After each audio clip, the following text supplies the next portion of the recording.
ayat pertama sampai dengan ayat yang ke-8 dengan perikop langit yang baru dan bumi yang baru. Lalu aku melihat langit yang baru dan bumi yang baru, sebab langit yang pertama dan bumi yang pertama telah berlalu, dan laut pun tidak ada lagi. Dan aku melihat kota yang kudus, Yerusalem yang baru, turun dari surga, dari Allah, yang berhias bagaikan pengantin perempuan yang berdandan untuk suaminya. Lalu aku mendengar suara yang nyaring dari tahta itu berkata, "Lihatlah, kemah Allah ada di tengah-tengah manusia, dan ia akan diam bersama-sama dengan mereka. Mereka akan menjadi umatnya, ia akan menjadi Allah mereka. Dan ia menghapus segala air mata dari mata mereka, dan maut tidak akan ada lagi. Tidak akan ada lagi perkabungan atau ratap tangis atau duka cita, sebab segala sesuatu yang lama itu telah berlalu." Ia duduk di atas tahta itu berkata, "Lihatlah, aku menjadikan segala sesuatu baru."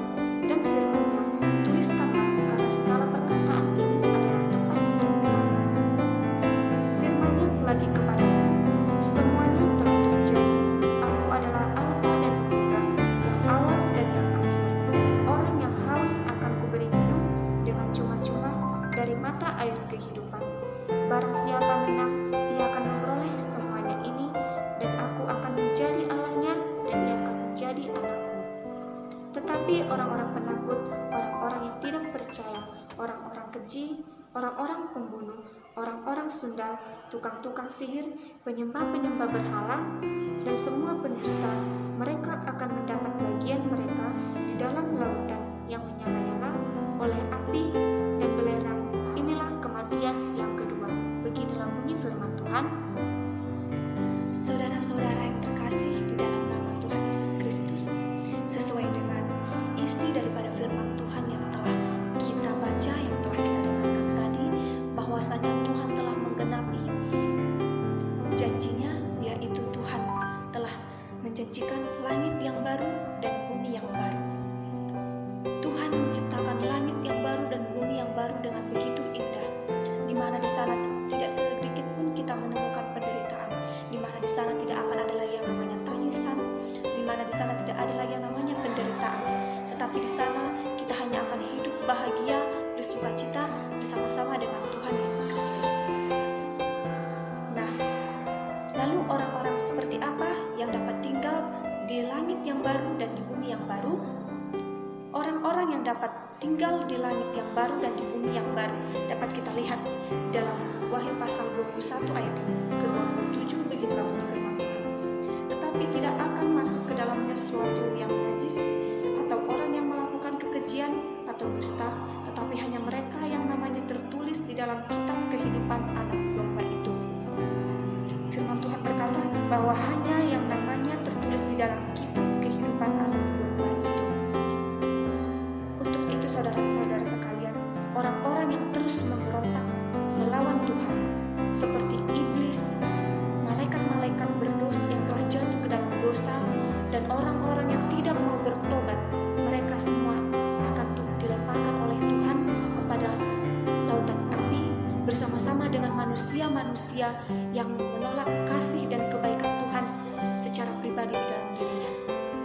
Orang-orang yang selalu hidup di jalan yang melanggar daripada perintah Tuhan, orang-orang yang selalu hidup dalam kehidupan duniawi. Untuk itu saudara-saudara yang terkasih di dalam nama Tuhan Yesus Kristus, kita jangan hanya hidup dengan kenikmatan-kenikmatan dunia ini saja. Kita jangan hanya sibuk menghabiskan waktu kita untuk mengejar hal-hal duniawi, tapi marilah kita belajar untuk memperbaiki pribadi kita, belajar untuk lebih sungguh lagi mengikut Tuhan Yesus. Karena sebab Yerusalem baru yang telah Tuhan janjikan adalah tempat di mana kita akan merasakan sukacita yang begitu besar dan luar biasa.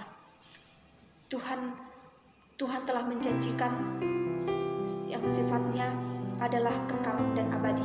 Tuhan tidak, sebab segala harta atau kesenangan-kesenangan di dunia ini sifatnya hanyalah sementara, tetapi Tuhan telah menjanjikan sesuatu, tetapi janji Tuhan itu adalah kekal dan abadi. Untuk itu, arahkanlah pandangan kita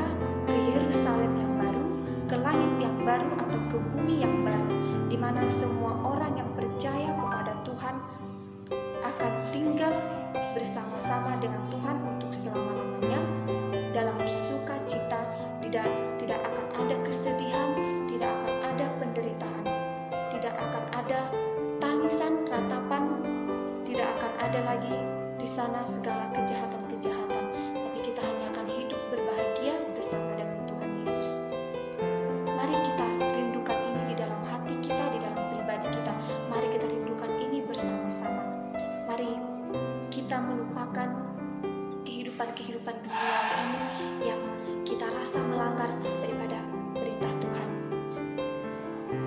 Seperti di dalam firman Tuhan tadi, tetapi orang-orang penakut, orang-orang yang tidak percaya, orang-orang keji, orang-orang pembunuh, orang-orang sundal, tukang-tukang sihir, penyembah-penyembah berhala, dan semua pendusta, mereka akan mendapat bagian mereka di dalam lautan yang menyala-nyala oleh api dan belerang ini. Inilah kematian yang kedua. Sebab kita telah ditebus oleh Kristus dengan darahnya. Sebab Tuhan kita adalah Tuhan yang begitu mengasihi kita.